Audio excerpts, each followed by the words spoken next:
We're continuing to follow this developing story right now. Rush Limbaugh has died at the age of 70. For a while now, Rush has been suffering from stage 4 lung cancer. We watched his brave battle play out as he continued to host his radio show, his incredibly important radio show for conservatives, leading so many of us on a path of thought and, looking at things differently. Again, Rush Limbaugh has died at the age of 70. Let's continue to talk about this now and welcome in our next two guests. With us now, Bruce Lavelle and Jack Brewer, two of my close friends. And guys, a tough day for a lot of folks out there, and we'll talk about some other stuff as well. But let's talk about Rush first. And Bruce, I'll just send it over to you and wanted to get your thoughts real quick on, your memories of Rush, what he means to the conservative movement, and what you have learned from him over the years. Condolences to the Limbaugh family. Listen, he was a pioneer, a catalyst, starting earlier on, for many years, and really touched the pulse and the heart of real, true conservative talk and questioning the value of, America, who we are as America, what we should be as America. And it was a little bumpy and uncomfortable a lot of times. And, one thing about when you're a talk show host or you're, like, for example, a guest on networks, you talk so much, sooner or later you say something and they're like, wait a minute, let me get that back here. I didn't mean it that way. And you spend a week trying to unravel it. And Rush took it like a grain of salt. He stood by, he doubled down, and I think that's why him and the president were really close, because you put it out there, you stand by it, you double down on it, and you just deal with it. You don't dance around and parade around it and try to put some makeup on it and make it sound a little better based on the folks that are angry at what you said. So that right there taught a lot of folks a valuable lesson about mean what you say what you mean, and stand by what you say. And then if you're challenged, double down again. Right.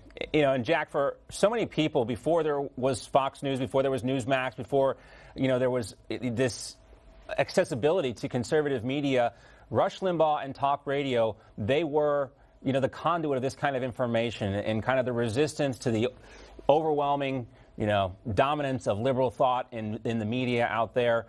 Talk to us, Jack, about what Rush meant to you.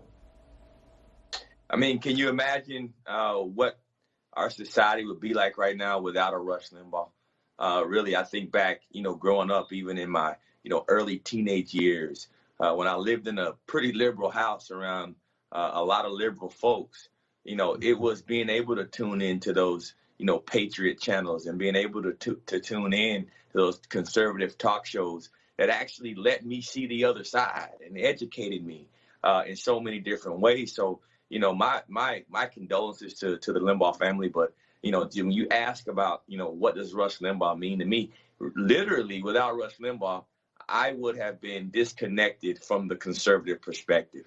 And I think a lot of Americans would agree with that, who may not have access to conservative homes. And so, this man was a legend. He was an icon. Yeah, Rush Limbaugh, my earliest memories, I was in high school when the Monica Lewinsky scandal was blowing up. And, when you're that age, it's not easy to talk to your dad. This is talked about in City Slickers, the movie. But we would listen to Rush. We would talk about what was going on. We'd have some laughs about that. And it was that in baseball, really, when you're in that kind of weird point in your life when it's not easy to talk to your dad. But those were the things that we would talk about. And, Rush had a way of bringing it to you straight, Bruce, but also a lot of times making you laugh. And that's a lot of times I remember listening to Rush Limbaugh's show and just him calling out the absurdity of politics. And, sometimes you just have to laugh at that factor. Yeah. And, in all defense, too, John, you see, well, we're experiencing the cancel culture here. Listen, Jack will tell you this also. I spent 3 years on liberal CNN, MSNBC. But one thing I could say, at least back then and even before then, listen, I come from the Walter Cronkite eras.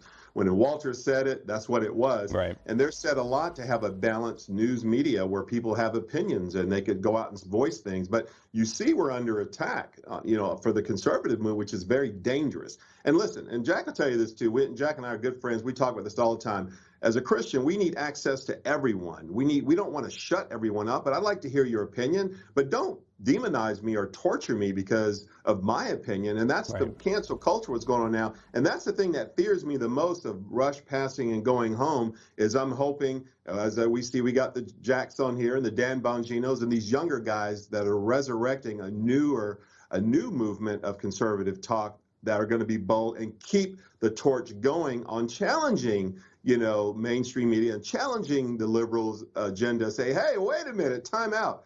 So I'm putting my hope and optimism on folks like Jack, these younger guys, and you too, John. You're a younger guy too. I'm not. I think Jack and I are about the same age. I'll take it, Bruce. But hey, I saw the pictures you were posting of you and your wife for your anniversary. Congrats on that, by the way. You guys haven't aged a day, and let me just say that. But again, this is obviously, thank you. It's obviously a difficult day for folks here.